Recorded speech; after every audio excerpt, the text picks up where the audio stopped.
Hello everyone, welcome to Ansarkari. Today we are taking up the newspaper of 28th of April.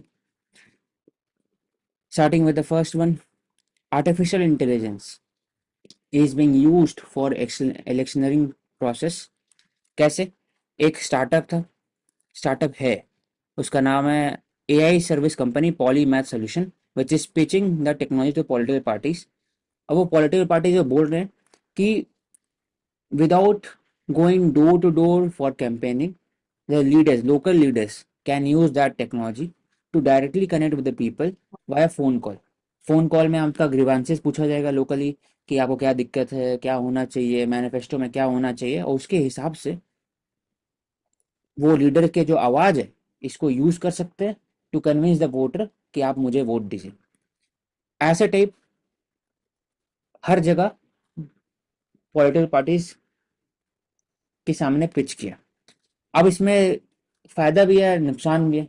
फायदा क्या है कि every political party needs certain kind of accountability towards the voter class, and voter class से पूछना कि ये क्या चाहिए, क्या दिक्कत है, ग्रीवांसेस क्या है, उसे वो दिखाता है कि सिविक कल्चर, वो दिखाता है कि political class is accountable and they are respecting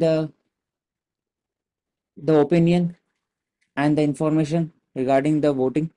लेकिन साथ ही साथ नेगेटिव एस्पेक्ट क्या है कि हो सकता है कि हर एक वोटर क्लास के लिए डिफरेंट डिफरेंट सोल्यूशन बोले, हेट स्पीच प्रमोट कर सकते हैं, या ऐसा हो सकता है कि जो प्रॉमिस नहीं कर रहे वो भी बोल सकते हैं। Voter class mostly they are not digital literate, तो इसके कारण उनको लगेगा कि उन्हीं से बात कर रहे हैं, कन्विंस कर रहे हैं।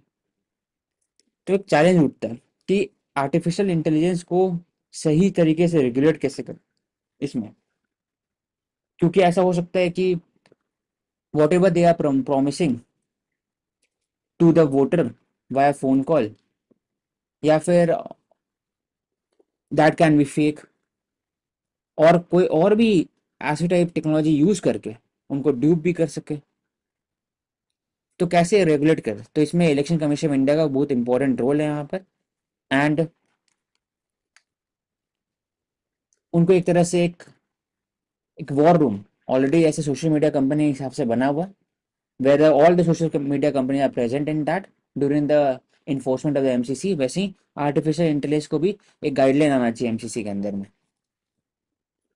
क्योंकि right now AI based deep fake are being increasingly used to deliver messages, दोनों negative and positive undertone which we have discuss.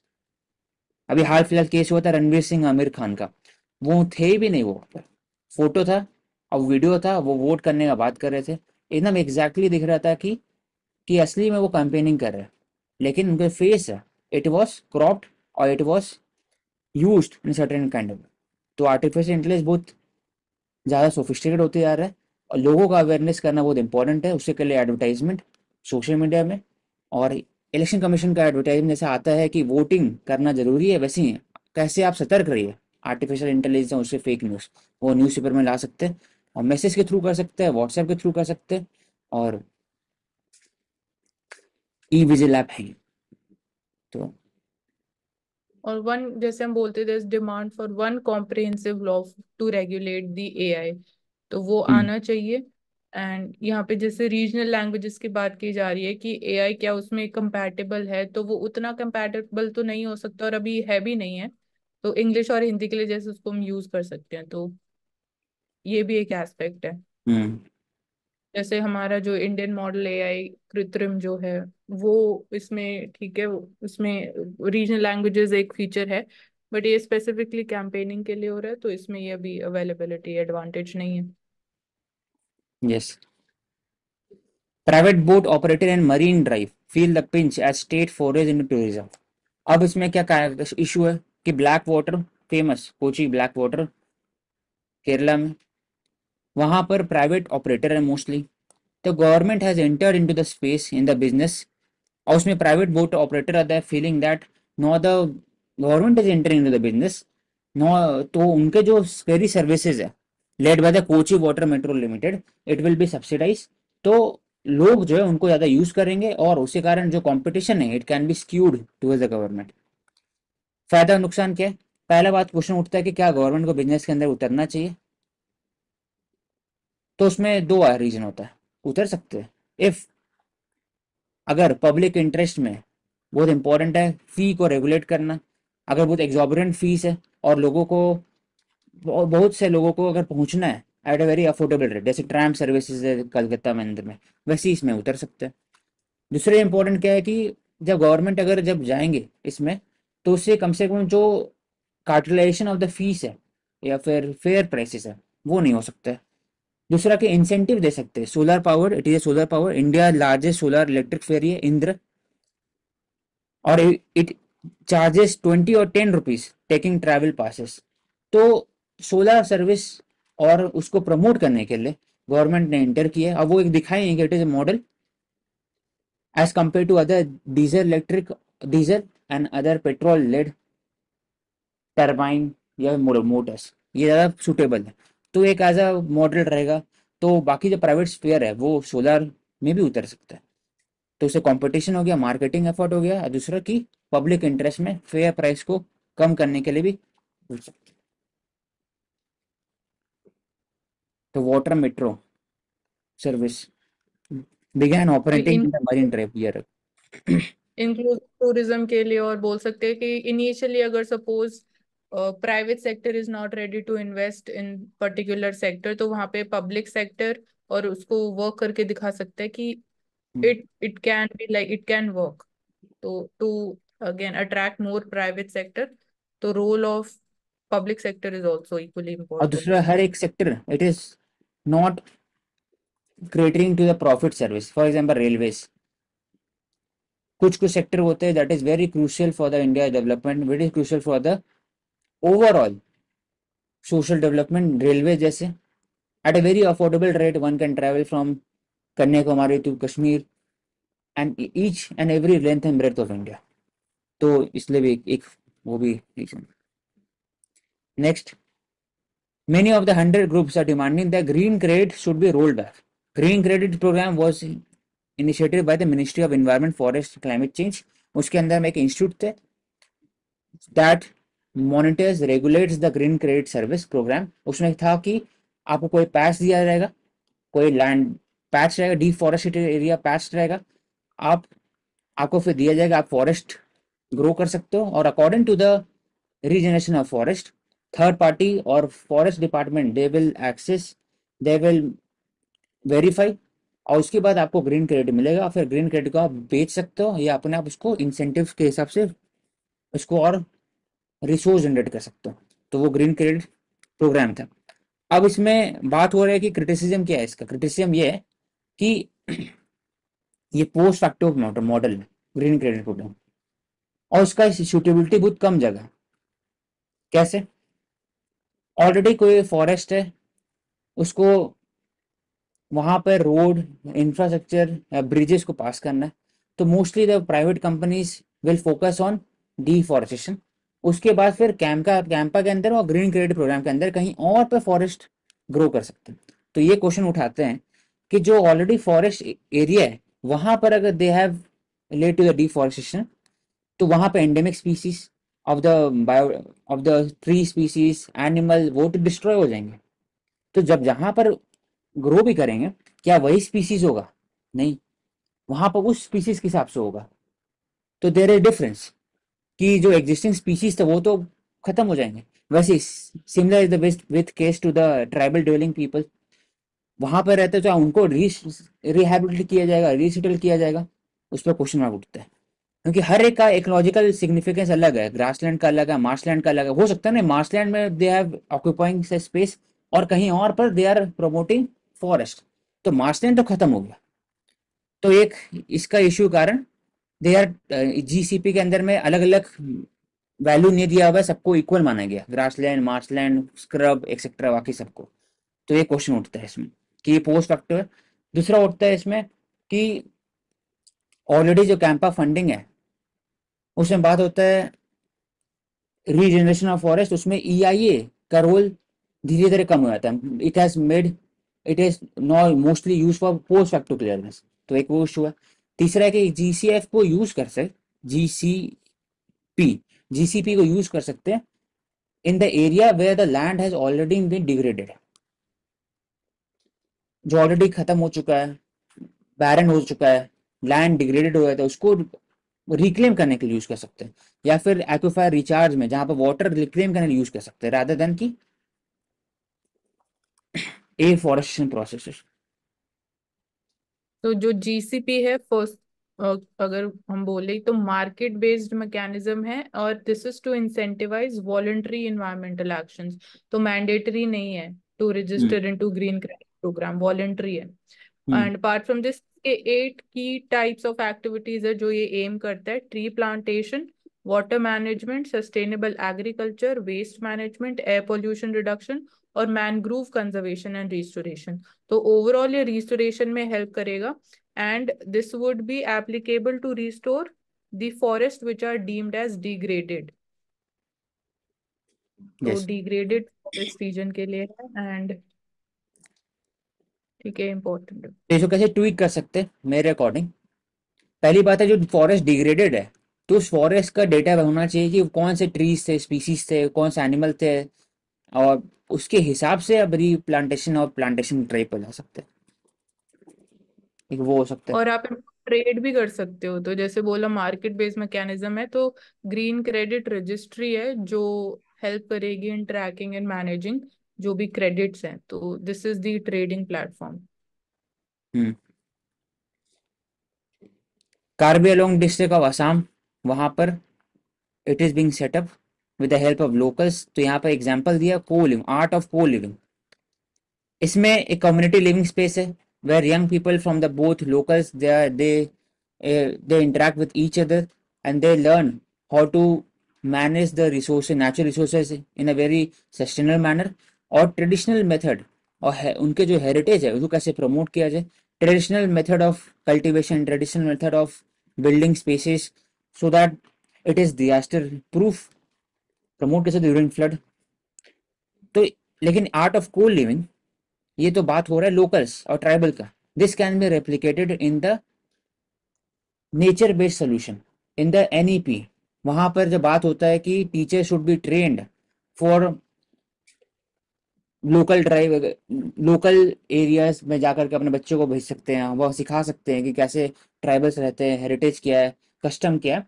तो वो जो आइडिया था इन the NEP, this can B को ऑप्टेड इन टू इट। उसे लोगों का awareness होगा कि कैसे आप जो सदियों से आते आ रहे हैं कस्टम एंड हेरिटेज, इसको कैसे प्रमोट कर सकते हैं।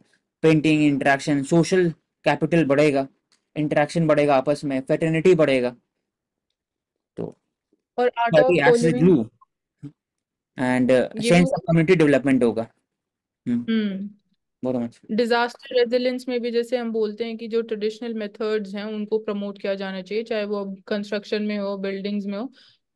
तो that can help in increasing the disaster resilience also. और ये तो हो गया एजुकेशन से रिलेटेड, ये हो गया सोशल फेटर्निटी। दूसरा, हाँ, spirit of brotherhood with in the society, sense of community. चौथा चीज बहुत इंपॉर्टेंट है, विलेज ऑन्टरप्रेन्योरशिप। हेरिटेज के वे में village based tourism, home stay. तो ऐसा होम स्टे भी कल्टीवेट कर सकते हैं जिसके कारण विलेज इकोनॉमी को प्रमोट कर सकते हैं in the border line region, in the, यहाँ तो असम का बात हो रहा है, लेकिन फॉरेस्ट एरिया में बात कर सकता है सर। तो विलेज ऑन्टरप्रेन्योरशिप, उसके कारण विलेज टू अर्बन जो माइग्रेशन है वो कम हो सकता है। इको टूरिज्म हो गया एक और concept. Right. Chinese Taipei, Taiwan, India, they have asked WTO delay ruling on ICT import duty. क्यों? तो इंडिया ने कस्टम ड्यूटी को यूज किया था, high custom duty on the Chinese Taipei import of ICT product, information and chip, ICT, semiconductor से chipping industry है, वो import करते थे, उस पर उन्होंने high amount of custom duty import किया। और वो बोले कि we are not part to the information and technology product agreement, that is why we are using high custom duty. तो जो डेवलप कंट्री थे और चाइनीज तेपाई थे, they have complain into the dispute resolvement settlement committee, और उनके ruling को wait कर रहे थे। लेकिन बाद में उसमें डिस्प्यूट सेटलमेंट कमेटी के अंदर में ऐसा है, 3 एरिया है जहाँ पर डिस्प्यूट को रिजॉल्व कर सकते हैं। एक होता है आर्बिट्रेशन, दूसरा होता है कि आपस में नेगोशिएशन, आपस में पहले से कर लीजिए आउट ऑफ बॉक्स थिंकिंग करके, और तीसरा होता है जजमेंट। तो सेकेंड वाले केस में उन्होंने म्यूचुअली डिसाइड किया कि they are engaging to the resolving the matter, और आप डिले कर दो जजमेंट, बस। तो इम्पोर्टेंट है DSB, WTO, information technology product agreement, इसमें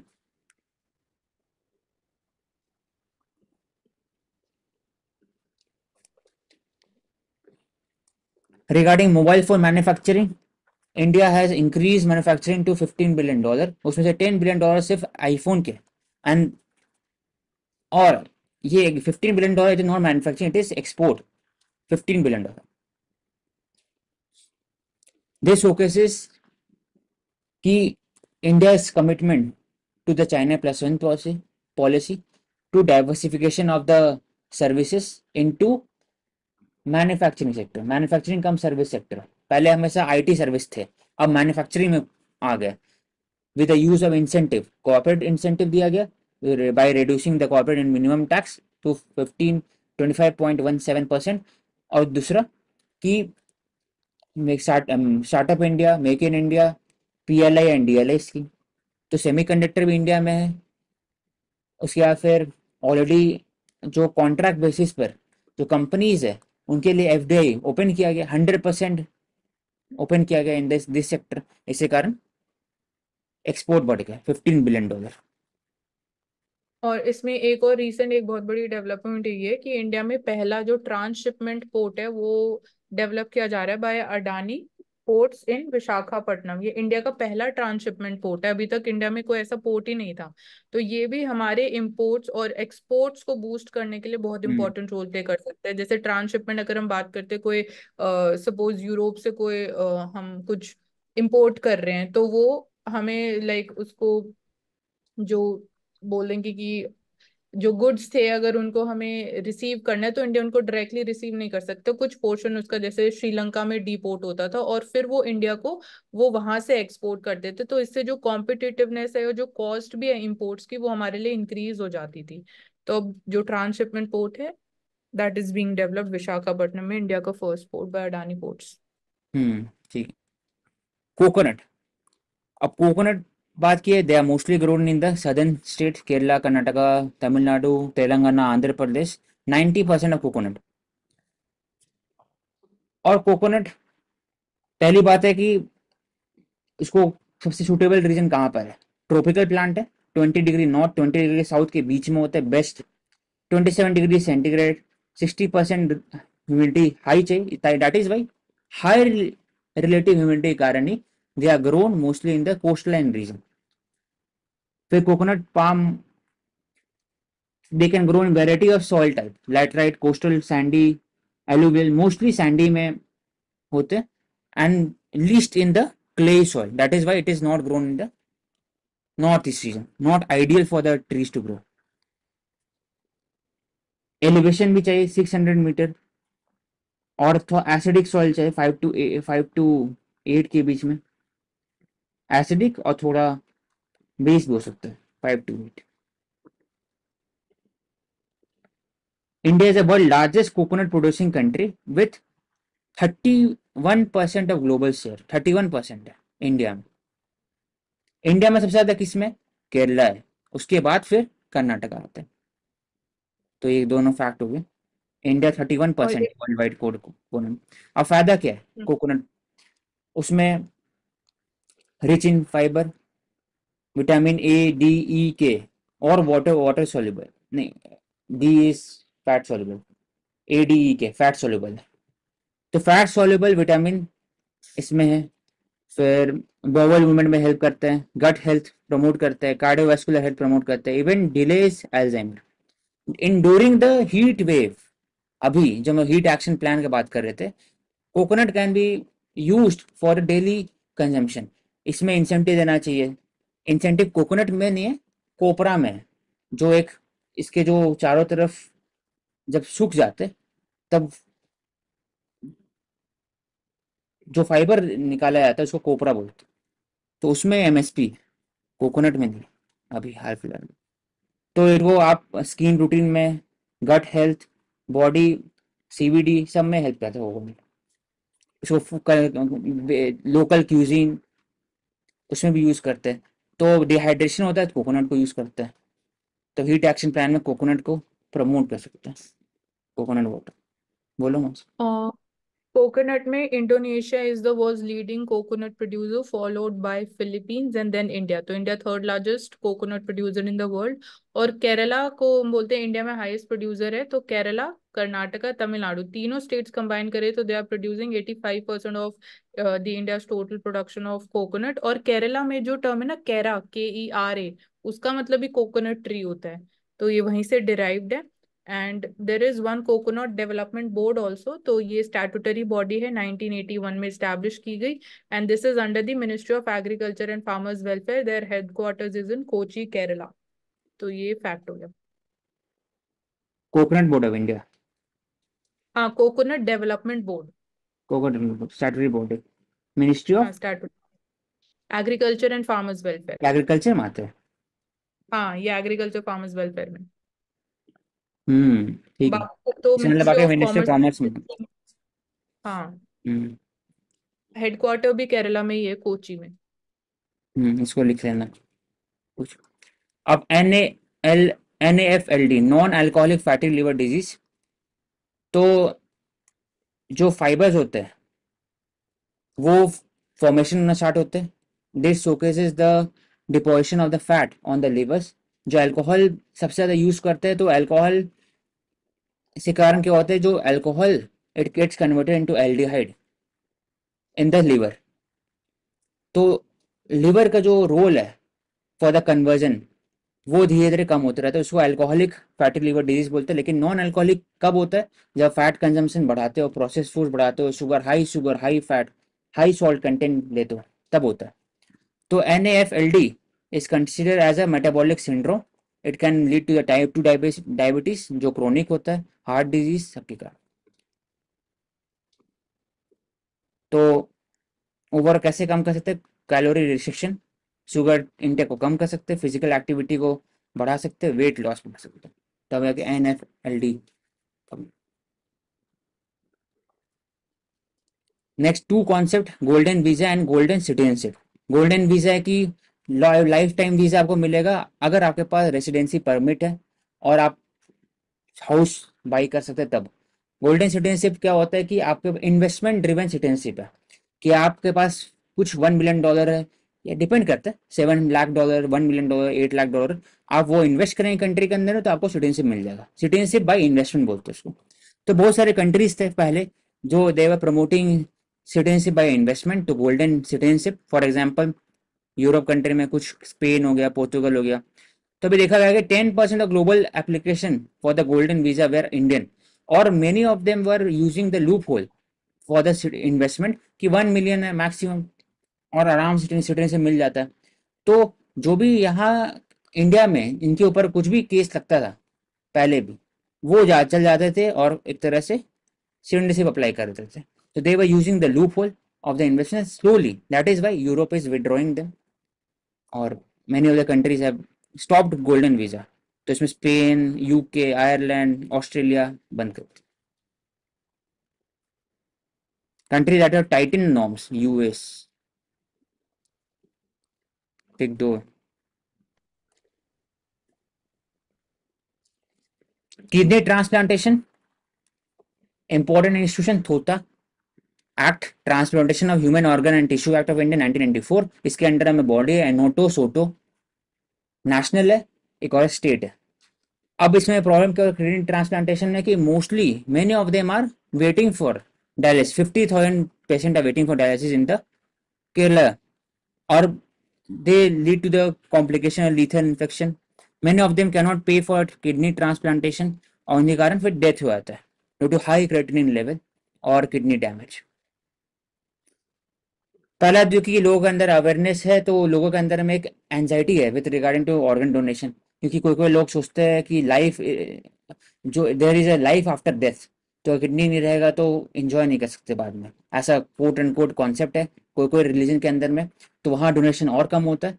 दूसरा की डोनेशन फिर mostly it is gender centric, women's और गर्ल चाइल्ड अपने परिवार को ज़्यादा डोनेट करते हैं, जैसे कल देखे थे। तीसरा कि जो डोनेशन है it takes a very long waiting period, तो उसके कारण ब्लैक मार्केटिंग होता है at a very exorbitant cost. Waiting list is non genuine, कभी कभी मिलता ही नहीं है।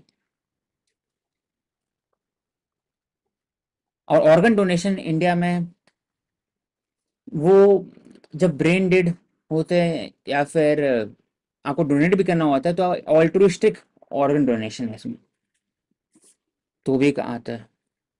पैसा लेके डोनेट नहीं कर सकते इंडिया में, तो उसका एक, लेकिन पैसा लेके डोनेट नहीं कर सकते ये ऊपर ऊपर रहता है इन द लॉस। लेकिन ब्लैक मार्केटिंग में एग्जॉर्बिटेंट कॉस्ट पर आपको लिवर किडनी मिल जाता है।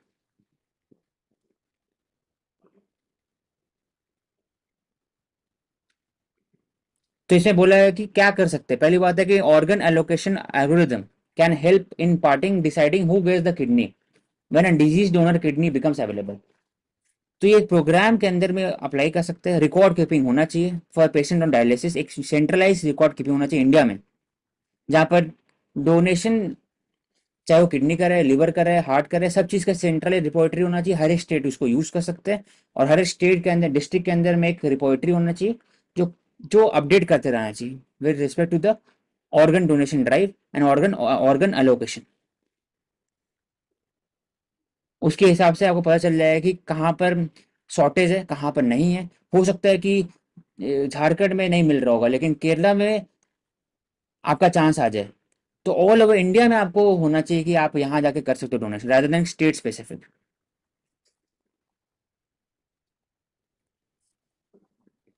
And if you talk about few facts about kidney, तो अगर सपोज कोई किडनी डिजीज हो जाता है तो it can not be reversed, ये सर्टेन है। हाँ, किडनी और डिजीज किडनी इज लेवल के अंदर होता है इरिवर्सिबल। तो कर अप्रोक्सीमेटली होता है टू 2 to 4 होता है। और मोस्टली हेल्दी बॉडी के अंदर में 1.5 1 के आसपास रहता है, 0.89 क्रिएटिनिन लेवल।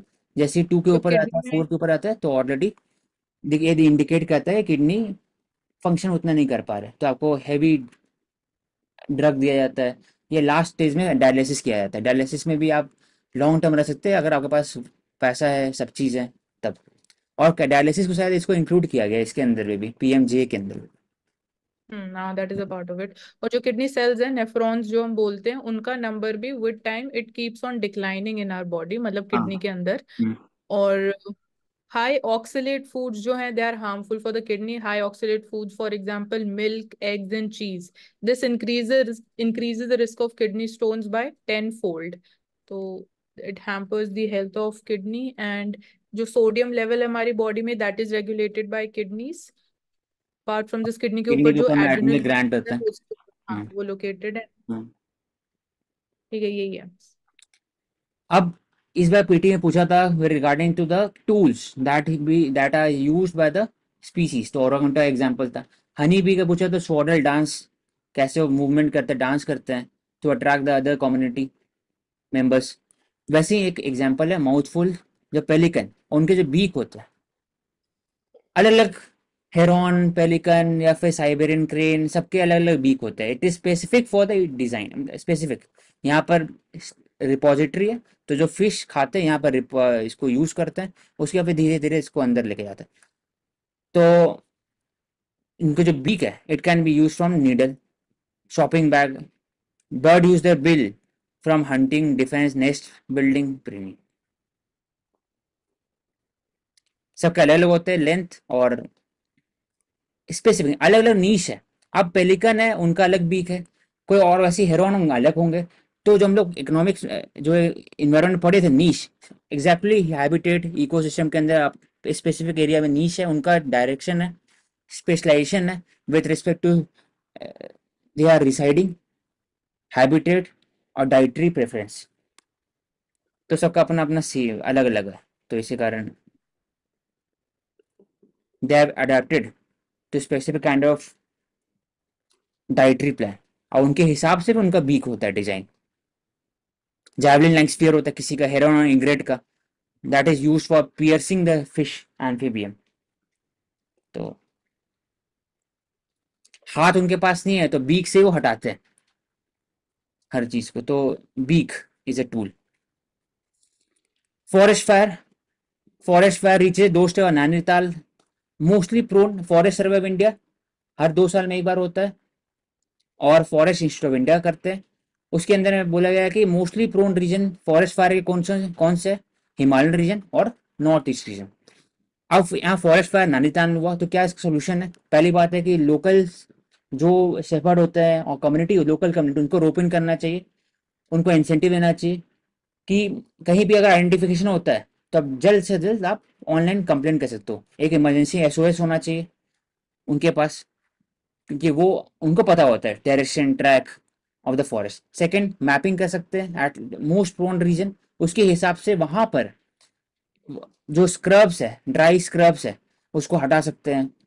या फिर क्लाउड सीडिंग भी कर सकते हैं, जिसके कारण क्लाउड सीडिंग के कारण बारिश हो जाए। केमिकल यूज कर सकते हैं for the short term solution, ऐसे शॉर्ट टर्म सोल्यूशन है। And IAF chopper is using water from Bhimtal lake to fight the blaze. Bhimtal water lake से उठाना बार बार, it is very costly process, cloud seeding is much easier. तीसरा होता है कि स्लैश एंड बर्न प्रमोट कर सकते हैं, ताकि जो ड्राई वीड है उसको वो जला सके, और कंट्रोल्ड फायर जिसको बोलते हैं उसे प्रमोट कर सकते हैं। दूसरे पाथवे को बना सकते हैं बीच बीच में, ताकि फिर स्पेसिफिक एरिया बस जल के रुक जाए, कहीं स्प्रेड नहीं कर सके। तो कुछ कुछ एरियाज होगी जो फॉरेस्ट फायर को कैसे कंट्रोल कर सकते हैं। Earth magnetic field discovered, rock के एविडेंस ग्रीनलैंड में, oldest remnant of the earth early magnetic field 3.7 billion years ago. 15 micro Tesla. तो मैग्नेटिक फील्ड कैसे कैलकुलेट होता है? जैसे एम्पियर करंट का होता है, लक्स लाइट के इंटेंसिटी का है, वैसे ही micro tesla, tesla magnetic field है।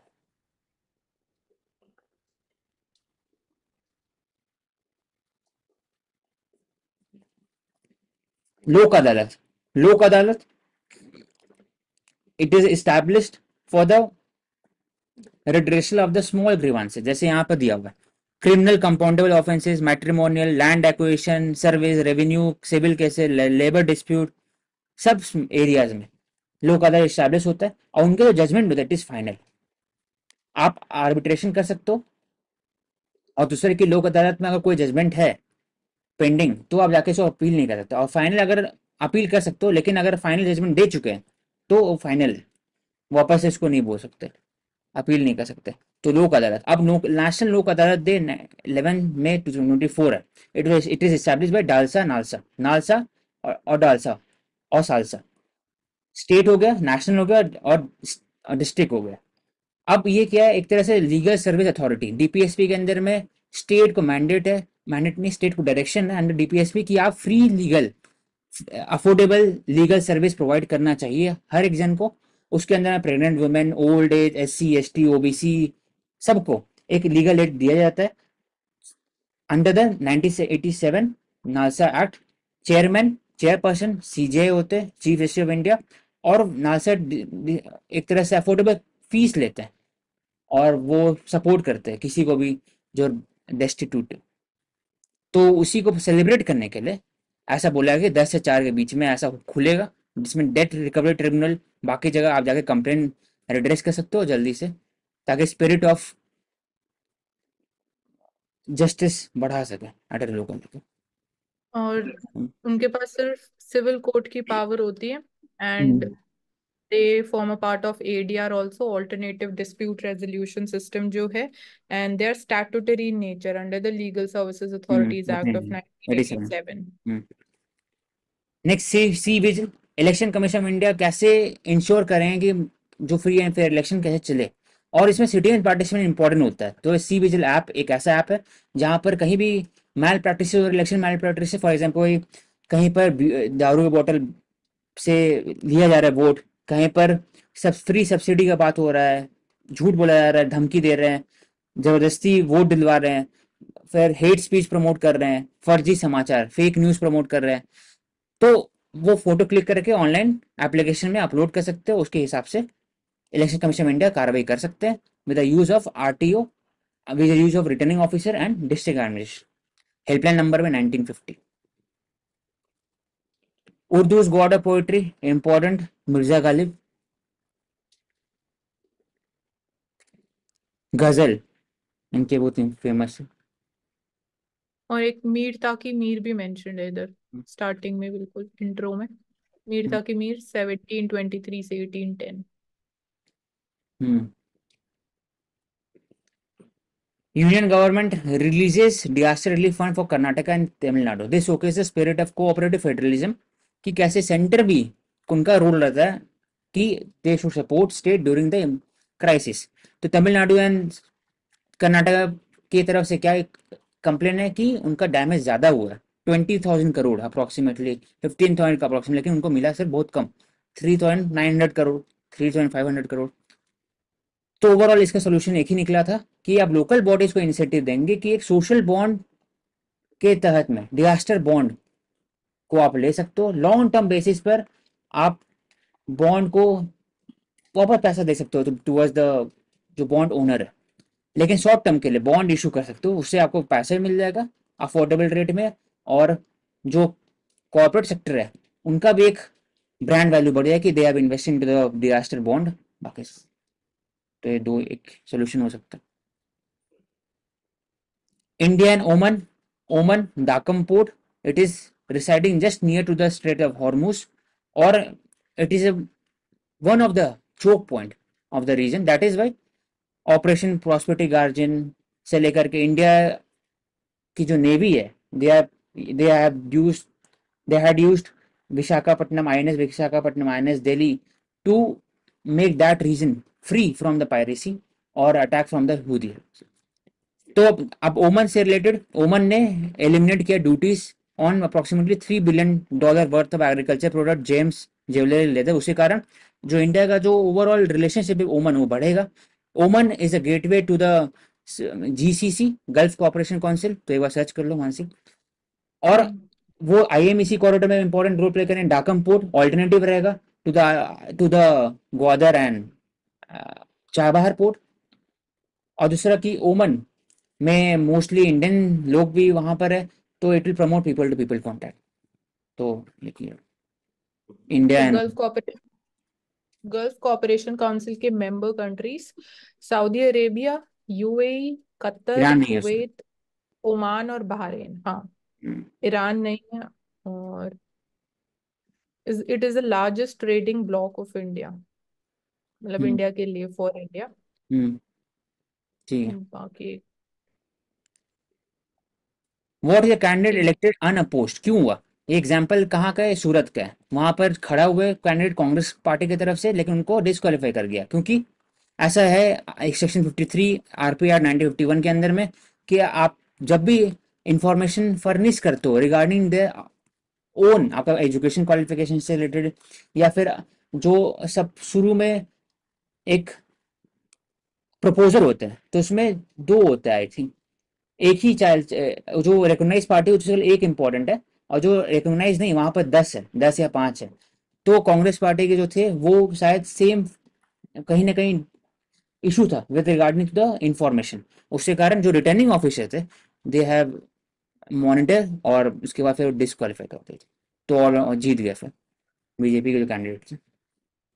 दूसरा जो नेगेटिव वोटिंग की बात होती है नोटा, तो नोटा में क्रिटिसिज्म है कि उसका कोई वैल्यू नहीं है, कि नोटा दे देते हैं लेकिन ऐसा कुछ प्रोविजन नहीं है कि नोटा अगर ज्यादा हो जाता है बाकी कैंडिडेट से तो बाकी कैंडिडेट को एक तरह से बोल सकते हैं कि आप जीत गए, आप आपको फिर से इलेक्शन करना चाहिए, फिर से री इलेक्शन होना चाहिए, ऐसा है ही नहीं प्रोविजन इसमें नोटा में। तो अभी बात होता है कि महाराष्ट्र के इलेक्शन कमीशन ने बोला कि ऐसा कर सकते हैं कि नोटा अगर ज्यादा हो गया बाकी कैंडिडेट से तो वापस से री इलेक्शन कर सकते हैं, लेकिन ऐसा कुछ कन्वेंशन नहीं है ना कि रूल्स के अंदर में, ये बस एक अ, महाराष्ट्र स्टेट इलेक्शन के गाइडलाइन है उनके, बोल सकते हैं। नोटा में ये नियम है, सुप्रीम कोर्ट ने भी बोला था कि नोटा इसलिए किया गया था कि अगर सब जो कैंडिडेट खड़े हैं उनके अगेंस्ट ज्यादा नोटा के वोट मिलते हैं तो उन सभी को 5 साल के लिए वो इलेक्शन नहीं लड़ सकते, बैन कर दिया जाएगा, री इलेक्शन करवाए जाएंगे और न्यू कैंडिडेट